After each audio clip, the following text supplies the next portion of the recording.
नमस्ते friends, study today with Viplav YouTube channel में आप सभी का स्वागत है। आज हम एग्जाम 2023 के लिए इम्पोर्टेंट क्वेश्चन को डिस्कस करेंगे जो कि कक्षा 10 विज्ञान साइंस के महत्वपूर्ण प्रश्न होगा, सब्जेक्टिव प्रश्न होगा।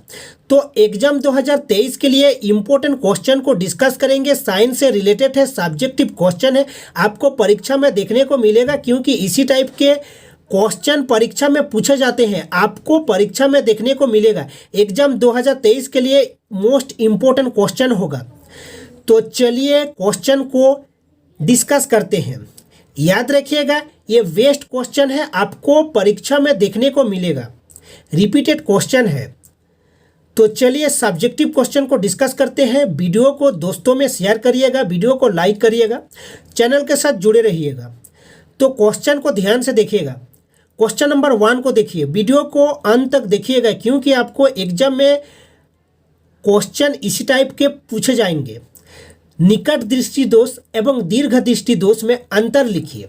निकट दृष्टि दोष को मायोपिया कहा जाता है, अर्थात शॉर्ट साइटेडनेस भी कहा जाता है, और दीर्घ दृष्टि दोष को हाइपरमेट्रोपिया या लॉन्ग साइटेडनेस भी कहा जाता है। तो ध्यान से देखिएगा अंतर को। देखिए निकट दृष्टि दोष और दूर दृष्टि दोष में अंतर। निकट दृष्टि दोष में क्या होता है? निकट दृष्टि दोष में व्यक्ति निकट की वस्तु को देख पाता है, दूर स्थित वस्तु को देख नहीं पाता है। याद रखिएगा, निकट दृष्टि दोष में, शॉर्ट साइटेडनेस में या मायोपिया में व्यक्ति निकट की वस्तु को देख पाता है, दूर स्थित वस्तु को देख नहीं पाता है, क्योंकि प्रतिबिंब जो बनता है वो रेटिना पर बनता है, किंतु फोकस दूरी कम हो जाने के कारण जो प्रतिबिंब होता है निकट दृष्टि दोष में रेटिना के पहले बन जाता है। और दूर दृष्टि दोष में व्यक्ति निकट की वस्तु को देख नहीं पाता है ठीक से और दूर स्थित वस्तु को देख पाता है। याद रखिएगा, दूर दृष्टि दोष में अर्थात लॉन्ग साइटेडनेस में दूर की वस्तु को देख पाता है, निकट रखी वस्तु को देख नहीं पाता है। और दूर दृष्टि दोष में जो प्रतिबिंब बनता है वो रेटिना के पीछे बनता है क्योंकि फोकस दूरी अधिक हो जाती है। तो चलिए पॉइंट 1 को देखिए, नेत्र लेंस की फोकस दूरी कम हो जाती है।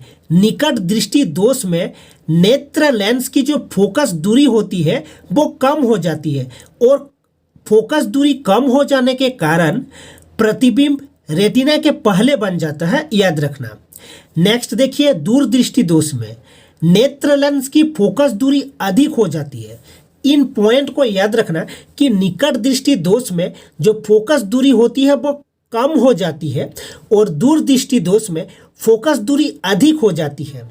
नेक्स्ट देखिए, नेत्र गोलक लंबा हो जाता है। निकट दृष्टि दोष में, याद रखिएगा, निकट दृष्टि दोष में नेत्र गोलक लंबा हो जाता है और दूर दृष्टि दोष में नेत्र गोलक छोटा हो जाता है। याद रखिएगा, निकट दृष्टि दोष में व्यक्ति निकट की वस्तु को देख पाता है, दूर स्थित वस्तु को देख नहीं पाता है, और दूर दृष्टि दोष में व्यक्ति दूर स्थित वस्तु को देख पाता है, निकट की वस्तु को देख नहीं पाता है। नेक्स्ट पॉइंट देखिए, निकट दृष्टि दोष में, निकट दृष्टि दोष को दूर करने के लिए अवतल लेंस का उपयोग किया जाता है। अवतल लेंस अर्थात कनकेव लेंस का उपयोग किया जाता है। और दूर दृष्टि दोष को दूर करने के लिए उत्तल लेंस अर्थात कन्वेक्स लेंस का उपयोग किया जाता है। याद रखिएगा। और निकट दृष्टि दोष में जो प्रतिबिंब बनता है वो रेटिना के पहले बनता है और रेटिना पर प्रतिबिंब बनाने के लिए अवतल लेंस का उपयोग किया जाता है। और दूर दृष्टि दोष में रेटिना के पीछे प्रतिबिंब बनता है, रेटिना पर प्रतिबिंब बनाने के लिए दूर दृष्टि दोष में उत्तल लेंस का उपयोग किया जाता है। इन पॉइंट को याद रखना। वेस्ट क्वेश्चन है, परीक्षा में पूछे जाएंगे क्योंकि ये रिपीटेड क्वेश्चन है। नेक्स्ट क्वेश्चन को देखिए, जो कि परीक्षा में पूछे जाते हैं, परीक्षा में रिपीट होता रहता है। ये वेस्ट क्वेश्चन है, साइंस के वेस्ट क्वेश्चन है जो परीक्षा में देखने को मिलता है। तो चलिए क्वेश्चन को देखते हैं। रक्त रुधिर क्या है, इसके कोई दो कार्य लिखिए। रुधिर अर्थात जो ब्लड होता है वो क्या है, इसके कोई दो कार्य लिखिए। देखिए, रक्त एक तरल संयोजी ऊतक होता है जिसका रंग एक विशेष प्रकार की प्रोटीन हीमोग्लोबिन के कारण लाल होता है। चलिए इसको समझते हैं। देखिए, रक्त जो होता है एक ऊतक होता है, याद रखना ऊतक होता है। रक्त जो होता है एक ऊतक अर्थात टिश्यू होता है। ये ऊतक क्या होता है, याद रखना, ग्रुप ऑफ सेल्स को टिश्यू कहा जाता है, अर्थात बहुत सारे कोशिकाओं से मिलकर ऊतक बनता है। तो रक्त एक तरल संयोजी ऊतक होता है, अर्थात लिक्विड कनेक्टिव टिश्यू होता है। और रक्त का रंग लाल होता है क्योंकि रक्त में हीमोग्लोबिन पाया जाता है। हीमोग्लोबिन क्या है, हीमोग्लोबिन एक प्रकार का प्रोटीन है, याद रखना। रक्त का रंग लाल होता है क्योंकि रक्त में हीमोग्लोबिन पाया जाता है और हीमोग्लोबिन के कारण रक्त का रंग लाल होता है। और रक्त ऑक्सीजन का ट्रांसपोर्ट करता है, अर्थात शरीर में एक जगह से दूसरी जगह रक्त ऑक्सीजन को ले जाता है, इसको याद रखना। और इसको याद रखना, रक्त का जो पीएच वैल्यू होता है वो 7.4 होता है, याद रखना। ये क्षारीय नेचर का होता है, रक्त क्षारीय नेचर का होता है, क्षारीय प्रकृति का होता है, याद रखना। इसके कार्य को ध्यान से देखिएगा। रक्त का जो कार्य है यह ऑक्सीजन का परिवहन होता है, अर्थात रक्त ऑक्सीजन का परिवहन करता है, याद रखना। रक्त ऑक्सीजन को शरीर में एक जगह से दूसरी जगह तक ले जाता है।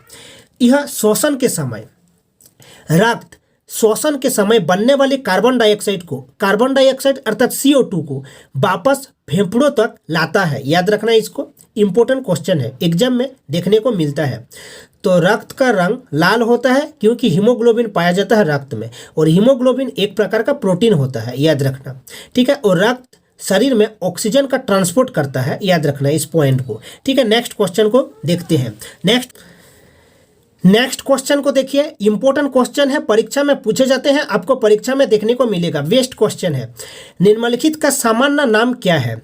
CaOH का होल 2 दिया गया है, Na2CO3.10H2O दिया गया है, NaHCO3 ये दिया गया है। तो ध्यान से देखिएगा, इनका सामान्य नाम लिखना है। ये फॉर्मूला दिया गया है, केमिकल फॉर्मूला दिया गया है, इनका सामान्य नाम लिखना है। तो ध्यान से देखिएगा, नोट कर लीजिएगा। CaOH का होल 2 दिया गया है, अर्थात कैल्शियम हाइड्रोक्साइड। इसका जो नाम है वो कैल्शियम हाइड्रोक्साइड को कहा जाता है बुझा चूना, याद रखना, बुझा चूना। CaOH का होल ट्वाइस जो दिया गया है, इसका सामान्य नाम है कैल्शियम हाइड्रोक्साइड, अर्थात बुझा चूना, याद रखना, बुझा चूना।